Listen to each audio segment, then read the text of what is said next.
والله يا سيدي الفاضل، صلاة تسنن صلاة كل الأعوام وأنتم بخير. صلاة تراويح تسنن.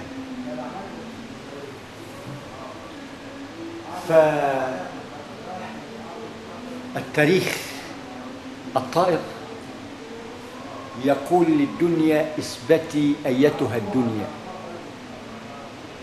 فعليك ويراك ولك وبك التاريخ، حتى تتمكني من إنجاب شركات بقانون المتشابهات.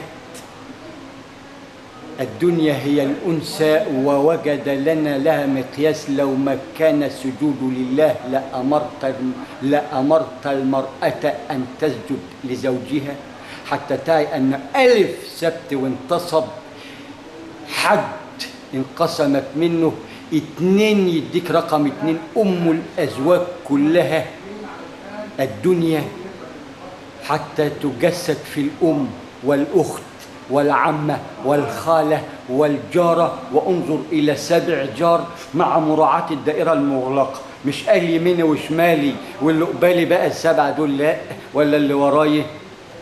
تقوى الله يا طير تشكل نواة التاريخ، جاي بميقات مبين ومعلوم قائم على مثلث 60 70 فوق ال70 ضفة على الله. ها هي الساعة الصغرى، إلى أن نلقى الساعة الكبرى بمثلث أيضا مفتاحة، علم ينتفع به الناس، كل الناس وما اختص الديانات، إلى أن تعي أن حتى البيئة من المواد الحية التي لا نراها وأعدمناها ومن عملت أيدينا ولد صالح. يبقى علم ينتفع به الناس، صدقة جارية تنقي ما قلناه من خلال الولد الصالح. وما اختصش ديانة في هذا المتن، اختص علم هذا المثلث. وإن لم تعي فاذكر وكنتم أزواجا 3 التي أنجبتها أم الأزواج الزوجين، ستعي كيفية الأزواج ال3 القائمة على رقم 1 مثلث مفتاح الدائرة المغلقة، يسمى من ربك، ما دينك، ما ربك ربي الله، ما دينك دين الأنبياء أجمعين، لا يتميز لأنهم خير من اصطفاهم ومن جسدوا الذات بجلباب أنجبه جبريل الأكبر.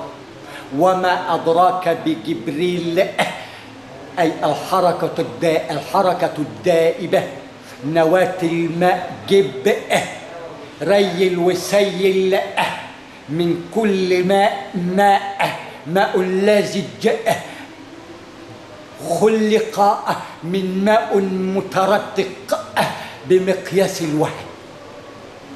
وإليك خيط العنكبوت، يا عين في كبوت. لابد أن تعي هذه المرة ماذا أقول، لأنه لصفوة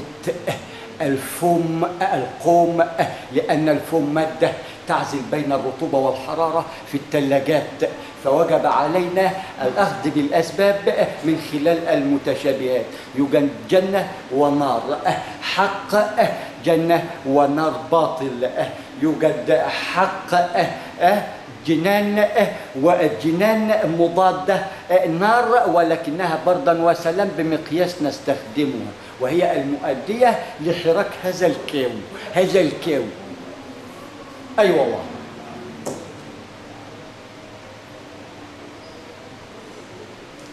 امسك الواد ده ما تخلوش يجري. أنا عارف إنه عايز يجري من ساعة، على شوف يقعد. لا أنت حبيبي، والله إني أحب كل شيء خلق ربنا في الله ومن الله وإلى الله، وما أقوله لنفسي، وأعصابها تناثرت بقت 9 مليار عصب، كل عصب يمتلك مثلث: من ربك، ما دينك، ما ربي الله، ديني. كل الأنبياء ومن اتبعهم بقول الحق من خلال مش إبلاغ آية، بل إبلاغ زوجين: حرف زائد رقم. حرف يشكل ألف، نواة الألفية العظمى اللي من 1405 أعوام غافلين عنها، ورقم 1 يشكل لنا مثلث نواة العشار التي منها ابدأ بال11 حتى تصل إلى 13 إلى أن نصل 19 بقانون وعليها 19.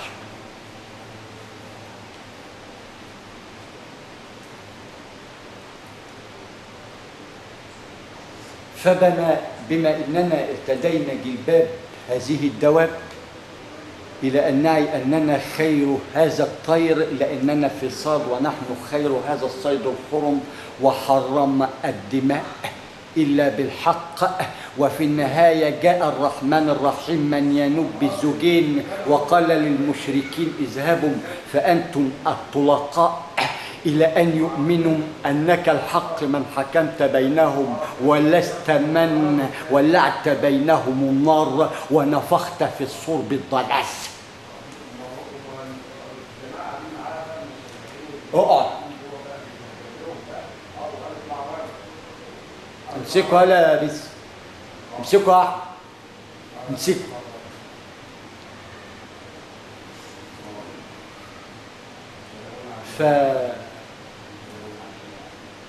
من وادي الطير الغراب الهلال رمضان الغريب على هذه الحركة الكونية، ولكنها زلت شيطان حتى نرى ما نراه ونلبس جلباب له منا ولا لنا، ولكن شبه لنا إلى أن نرى خير طير. حينما نتدبر بداية الخلق تخلق، ومن بعده خلق من بعد خلق، فصلت، والفصل يشكل إماتة، ويكمن السر في نواة الإماتة يشكل العبور للإحياء لخير طيب. يبقى أنت كنت هنا لك حواسك الخاصة إلى أن استأصلك من هذا الإحياء اللي تكون من يوم تمطر فيه السماء ماء لزج، اللي هتسالي انت مستناها يعني تزرع، وهتزرع هنشرها لك اهي وهنقطف سوا زرع الزرع امسك.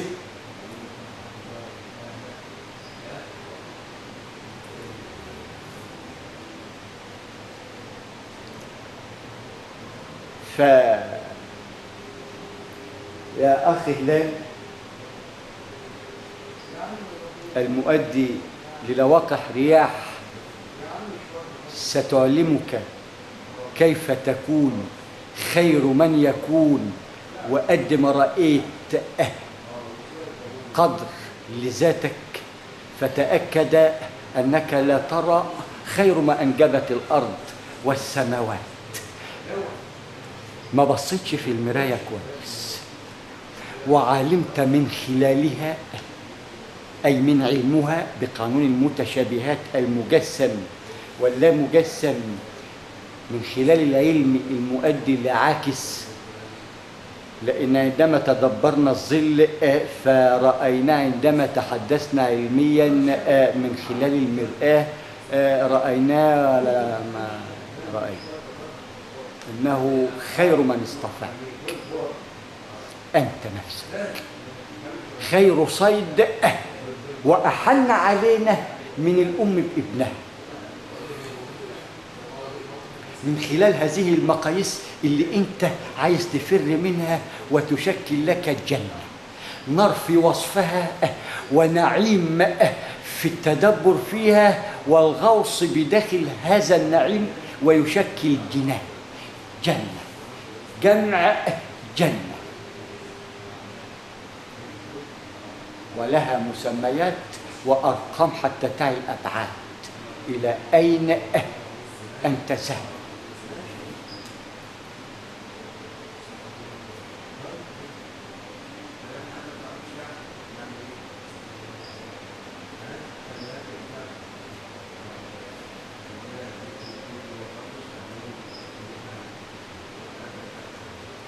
علمنا عشان ما كنتش اتسائل تاني هو يعني ايه المثلث، اقول له روح نفس جسد، روح نفس انطلقوا الجمع، انطلقوا جمع لانها واو لو واحد، انطلقوا جمع الى ان يتكون لهم هذا الحيوان الجسد. وكنت من قبل من خلال برق البصر تجوب، ولكن خانك بصرك حتى الآن من خلال وبصرك اليوم حديد المحدد بمنار النجم اللي منه يأتي الحديد وينجبه النجم أيضا. عندما ينفجر النجم ويولد الآخر يؤدي إلى عروج النور اللي أنجبته الضوء اللي أمه الحرارة، وعاد إلينا الحديد يمر عبر هذا الثمن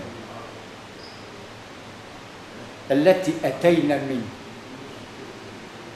وزلفت الزالفة ببرقة خاطئة كانت ارتداء جلباب كلب يحبي على 4 ابن 40، لأنه لا يعي قدر 40 فوق، فقال له ده رقم التايه في الأرض بمقدار 60-70 فوق 70، إلى أن تكون له الساعة أو بعض ساعة له مقياس، واليوم أو بعض يوم.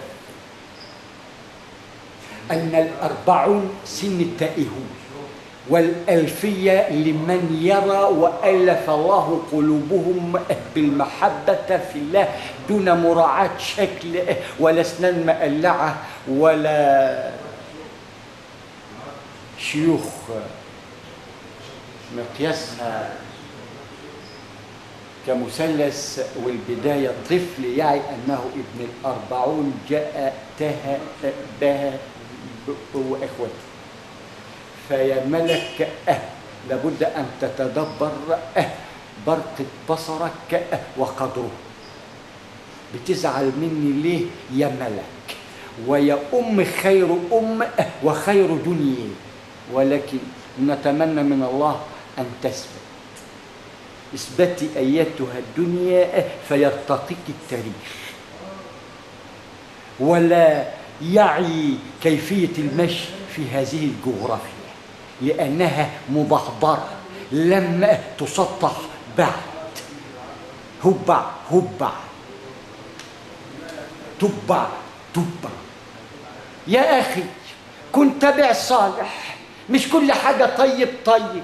ما هي بتفوتوا حاجة كده قول له على الحاجة التانية ايه رأيك، لو ما عجبتوش ماشي، بس تبقى اديته الكون اللي اداهولك مجسم اديله مضاده علشان يعي الى اين هو. زي بيقول لك والله تصدق ايه، والله العملية على ابوك. يا خبر ازاي ربنا ارتقانا هذه المنزلة ولا نقدر هذه المنزلة، اذا احنا غير قادرين على ان نقدر منزلتنا. ابدأ من خيالك المؤدي لطول، يبعد يخترق الذرة، يعمل الذرة الضوئية كده وطول بعد الخيال يلتحم بظل لا نهاية له، وانت هنا مقياسة من خلال طولك وعرضك وعمرك من خلال الميلاد كساعة ونهايتها كساعة كبرى. يبقى أعطاك هذا الأمر القائم على 76 فوق 70 ساعة صغرى ميقات ميلادك، ساعة كبرى تشرق الشمس من مغربها بقى، لأن لا مغرب بعد اليوم. هنا أم الأزواج، هناك لا مغرب بعد اليوم. بهذه الطريقة تكون أشرقت الشمس من مغربها.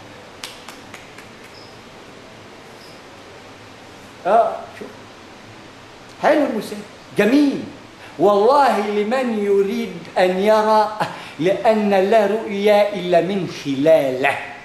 وسبحان مالكه كقانون، فما بالك موادة المنجبة بقانون جبريل جب ريل وسيل وتيل وفيل. ما فيش حاجة تعدت الحركة الكونية إلا ما تجسدت منه.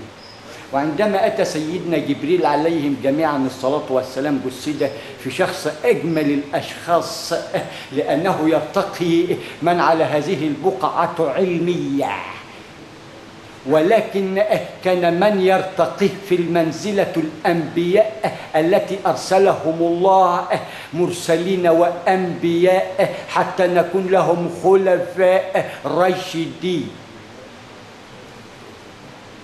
من خلال علم ينتفع به الناس، صدقة جارية، ولد صالح. زائد مثلث من ربك ما دينك من الرجل الذي بعث فيكم، هكذا يكون جمع المثلث يوم الجمع وكنتم أزواجا ثلاث.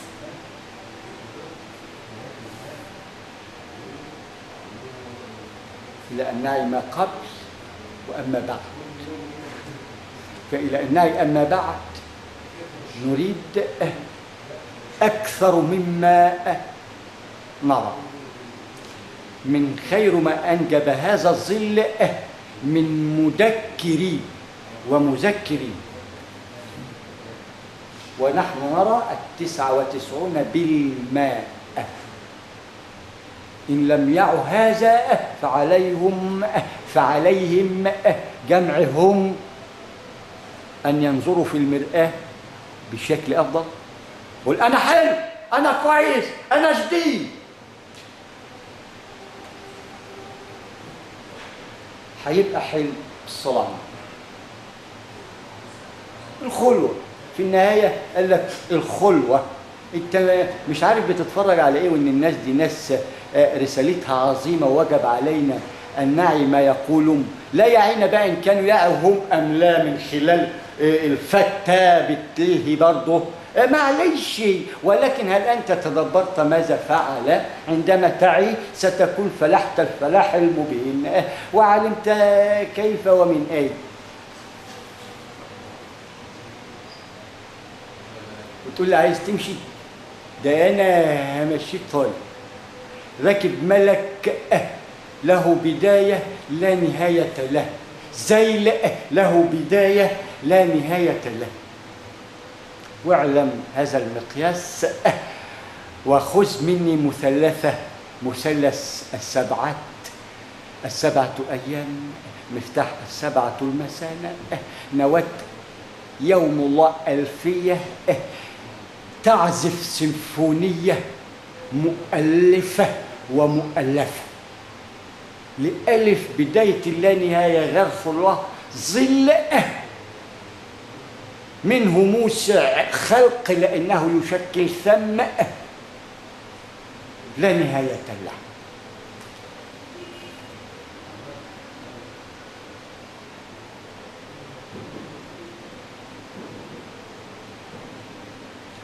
فلا بد أن تعي قدسية التاريخ. فعندما أقول أريد أن أرى الأكثر صفوة هذه الأمة من علماء، والعلماء منهم اللي أمه بتغسل بأمانة وربنا بارك في إطعام ابنها، ينتهي باللي أباه حاكم دويلة وكل الأعوام بقانون عام بداية اللانهاية بخير قائم على مراعاة وضع الدينونة اللي هيجي من خلالها ابنك يرثها وأنت له سبب، لأنك أنا. ولكن عندما أنا تواجه الأنا بأنهار الأنا بموج يجري بشكل كواثر تشكل حقيقة، فوجب علينا أن واشرح الله عن حالتي بهدوء كما فرض علي من الأخوة اللي عايزين يجروا، فقلت له هغنيك هوصلك وهبسطك وهروقك، عايز فلوسكم، عايز طياراتكم، عايز حمايراتكم، ولكن لكل شيء قانونا. نعلم أنك سيد الجانون، ولكن يوجد لدينا قانون. إذا كان لديك قانون فهو لدينا جانون.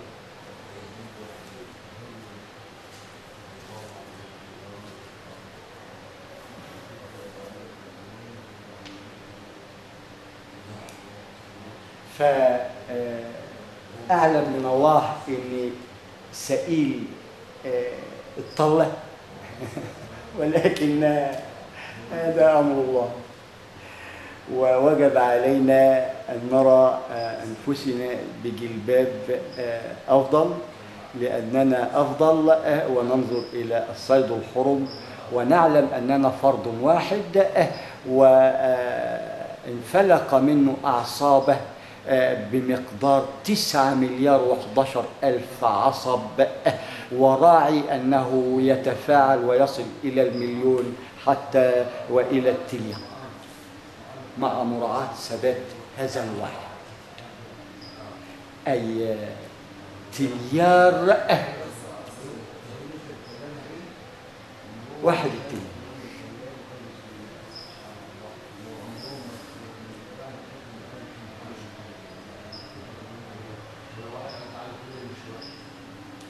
فتقوى الله في من طغى.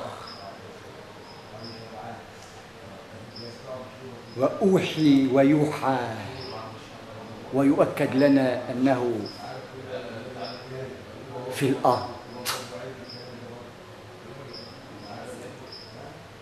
ولكنه طغى لأنه ارتقى قبل ما أن يأتي بقانون من بعد مرتقي، وشمل من عليها من حتى وإن عصيت أنت يا بني حمير عمين. وأنا عارف إنك أنت كل شوية تلف لي عن هلال اللي هو، ما احنا مع هلال اللي هو بيطلع العفاريت شوية عشان نايم، ومع هلال باشا مع أصل هلال ده مقياس. ده فوق الفيلق والفريق والسرية وما أدراك سري الجبل. تقوى الله لأننا نسري بالزوجين، ماء اللي سيخلق منه بعد ذلك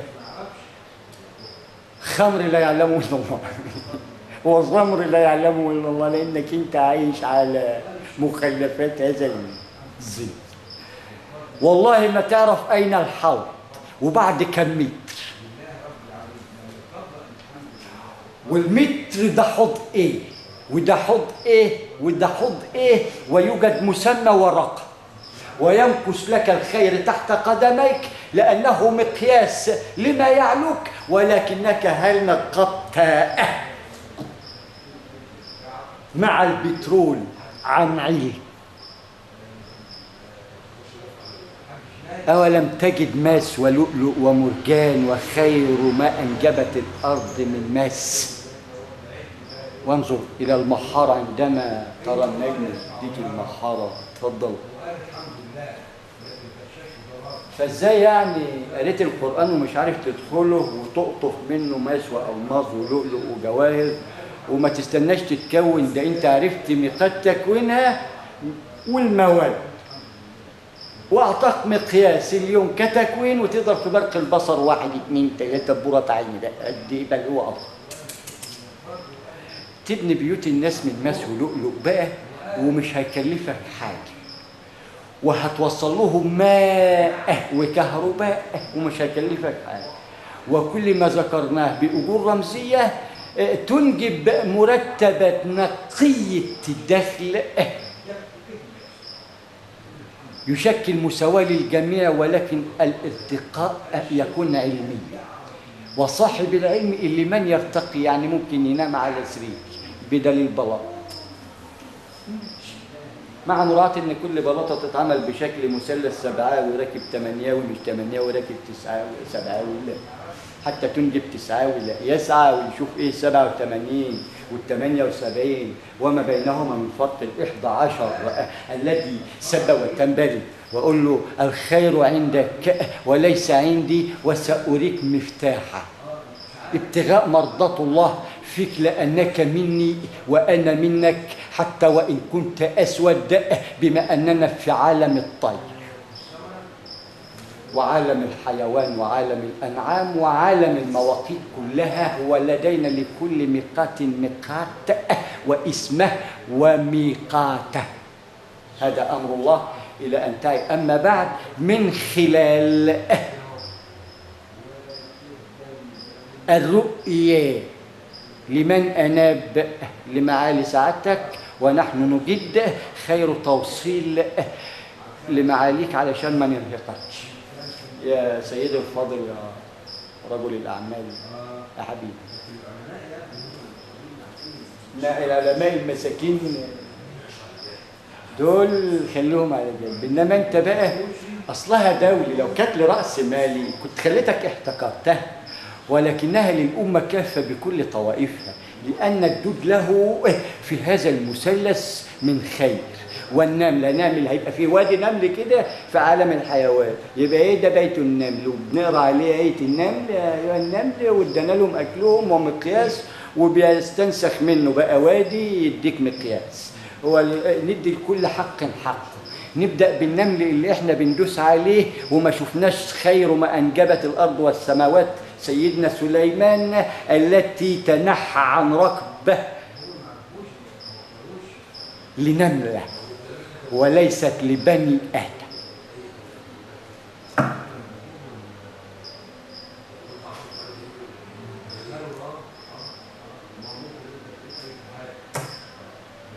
وحينئذ كان بها آية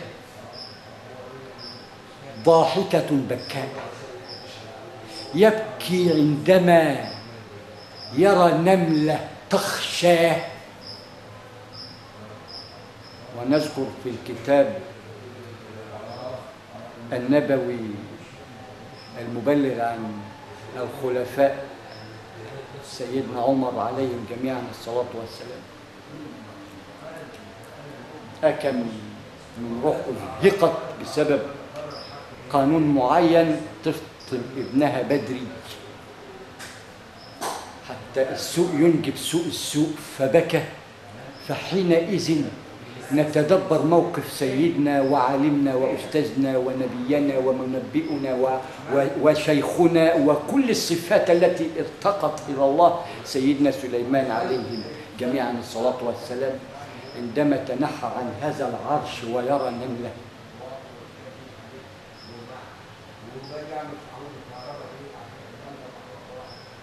بكى عندما أسمعه الله مظلمتها وخوفها، بكى. وضحك عندما رفع وجنته الشريفة،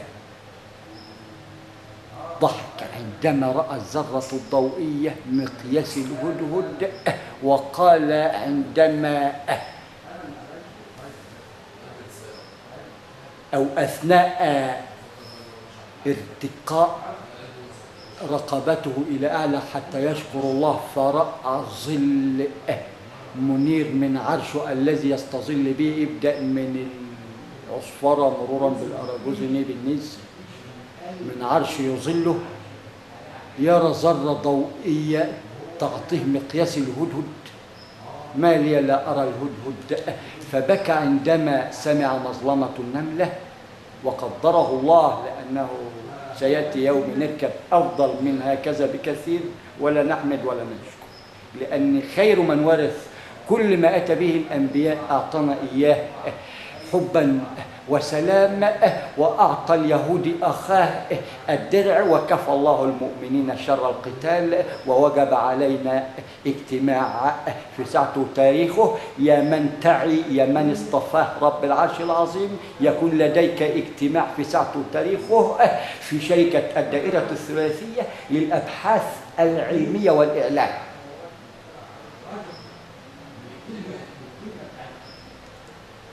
بمصر. المنصورة دقهلية عزبة شاوى المحطة الجمهورية العالمية المتحدة.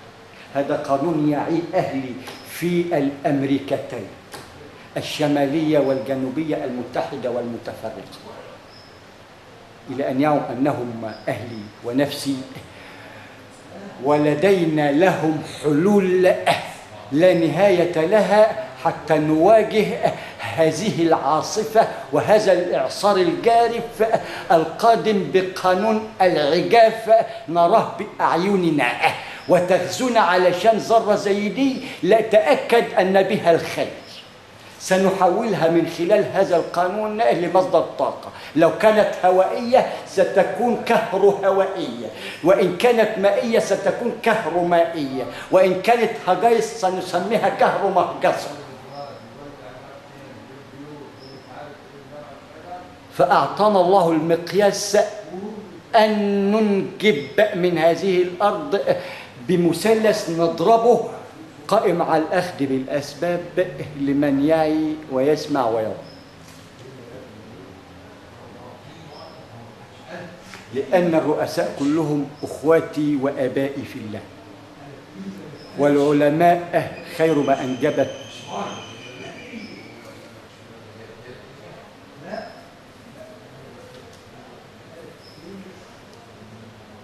والعلماء خير ما أنجبت الأرض والسماوات، لأنهم من يرث الأنبياء بقانون العلماء ورثة الأنبياء.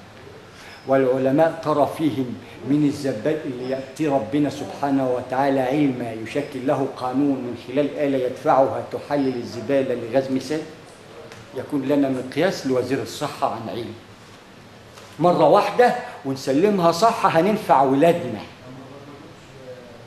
وإذا طمعنا فيها ندرس قانونها حتى لا نحاسب عليه كما نحن الآن كصفوة مجتمع نراها الآن خير صفوة ووجب عليها التوبة بقدر ما اصطفاها رب العرش العظيم، فتجدد التوبة، وكل ما تتنفس جدد التوبة إلى أن تعلم أن كل ما فيه هو بقاع الأرض أنت، من طير ومن ناس ومن أنفس ومن مواد أنت. خاف على نفسك، خاف على الكون كأنه أنت، لأنك أنت من تنطق بلسانه جمع أكوان،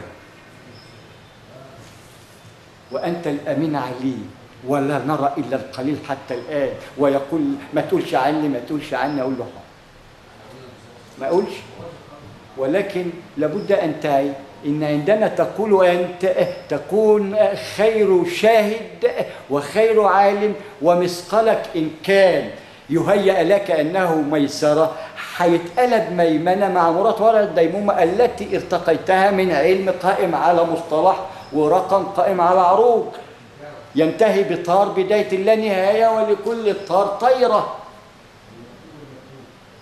ابدأ بالديناصور اللي فيه كله بقه يطلع لوقع رياح كده احتكاك كده تطلع دخان، ترى ظل انزسالات شو طالع من بقه. كنا هنقدر له ازاي واحنا في حالتنا السوداء دي؟ امراض كتل مرضيه متحركه من بثناها، ننزل المصل قبل المرض، يلا ينزل مرض كذا المصل يشتغل. يا اخي تقوى الله ما فيه جديد، نحييهم به من خلال بزنسنا في زياده الرقعه الزراعيه يبقى بالحق، نوصل لهم نهر معلق بالحق من نور، نهر معلق من ماء، ولدى شركة الدائرة الثلاثية اللي انباح صوتها لأنها مجتمع رجال أعمال يا سيدي دولي، لأن ينوب عليها ويستخلف الله فيها صفوة الأمة. هل أنت من صفوة؟ هل هذا المال مغسول بالصابون؟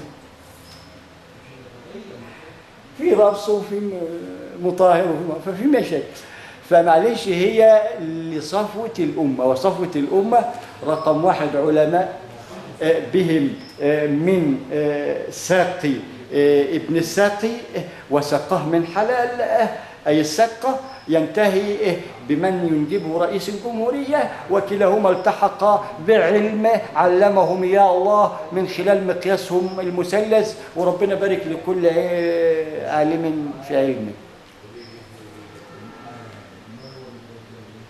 فأتى لصفوة الأمة.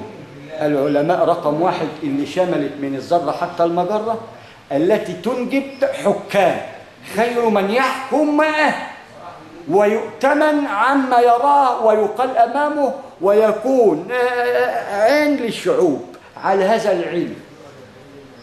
يبقى رسالتك يا مولانا الحاكم رقم واحد العلم التي ينجب ماء وبعد ذلك من الماء كهرباء إلى النهي. أما بعد، وهذا يحقق لجميع دول العالم التي قادم إليها إعصار الجفاف، تسمى آلة نواة العشار، تأتي بماء من الصحراء أقوى من بين الصخور، نواة العشار. يبقى أهالينا في أمريكا لدينا سربيل الأعاصير كيفية تحويله لطاقة، وآلة نواة العشار من خلال نهر الصناعي المعلق يشكل لنا كده دائرة مغلقة في المنتصف كأنها الكعبة الأربع زوايا بقت خمسة، خماسية بخمسة، اداله الماء نار هواء تراب حديد، هي 5 عناصر. دول هيتعاملوا بشكل آلة خماسية وبها نعزف. يبقى هنا هنحط لك الكعبة في المنتصف بقانون المتشابهات وكيفية إنجابها المياه من حولها. إزاي؟ عندما أمسكنا بقانون إنسك إنسك إنسك، مش اخطف واجري اخطف واجري، أمال ليه الشركة تنجب سفراء علم، لأنهم من يوجدوا الصلح والأمان في نفوس الأمة. ابدأ بخير من اصطفاهم الله الحكام التي يأتوا طائرين، ويوجد من هم يأتوا زاحفين وقيل فيهم مقيل.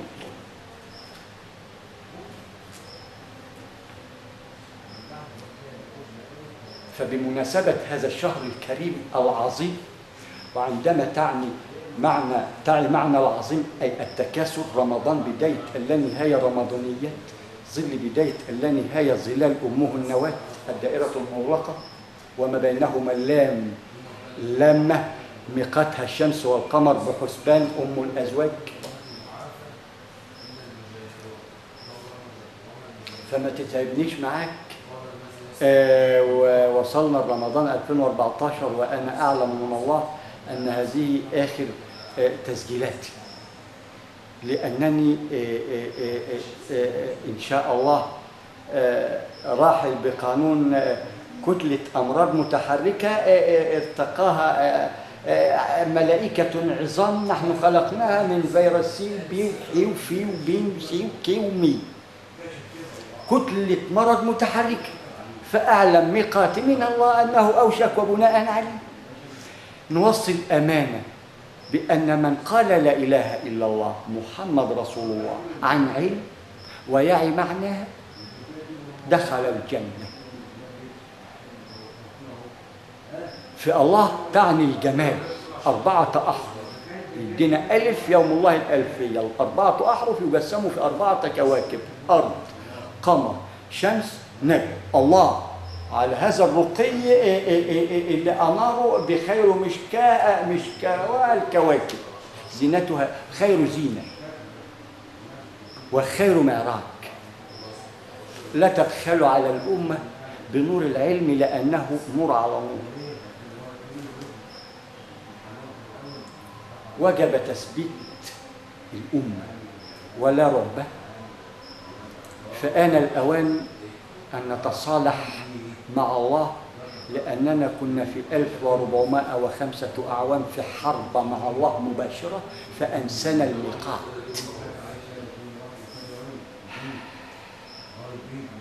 أغشانا 1405 أعوام عن مثلث كون عظيم ظل لا نهاية له، ومفتاحه مثلث الساعة، 7 أيام والسبعة المثانية طرتلت، زوجين متشابهين متنافرين أعلى وأسفل، وما بينهما 7 أيام لواحة بقانون 60 70 فوق 70 وأكم من هيستدار عليهم الزمان. وخد الألفية الأولى بداية اللانهاية ألفيات، وعما تسمع مع ثبات هذه الألفية ألفيات الألفية.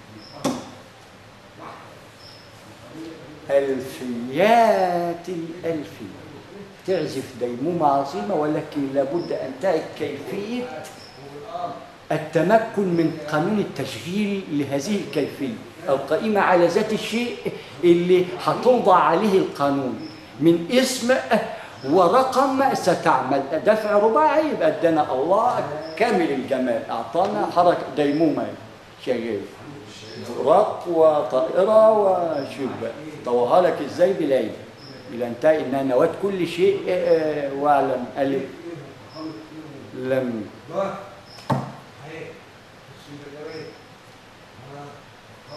فهنا يكون المقياس قائم على علم حتى نتمكن بالنهوض بأنفسنا أمام الله ويرينا ما أرانا. بورك لكم فيما أعطاكم من ظلال أنتم مالكيها في يوم هذا الدين المؤدي إلى النهاية، لأنه جامع الزوجين الأحرف والأرقام، القرآن والسنة، الليل والنهار. فقبل أن أغادر لابد أن تعي أنك وقعت في وادي العرج، وعلينا عندما ندخل القرآن ونرى ما يسمى لوح به، ما يسمى ليس على الأعرج حرج، فعندما تقع هنا تراه أعرج ميمنة، نعي لما هذا العارج يبقى عرج ميمنة مع ميسرة، هذا هو القسطاس، ومن خلاله يقاس الخلال إلى أيوة. فعلشان تعرفوا إن بهذا القانون ليس بقى أكمل، ليس على الأعرج حرج، ليس على الأعمى حرج، ليس على المريض، اللي جمع النواة كل ما ذكرت من سوء ينتسب إلي وخير ينتسب إليكم، لأنكم أنا وأنتم الأنقياء، وأنا من احترق ومات مات مات، تحيا أمهات فإثبتي أيتها الدنيا يرتقيك التاريخ.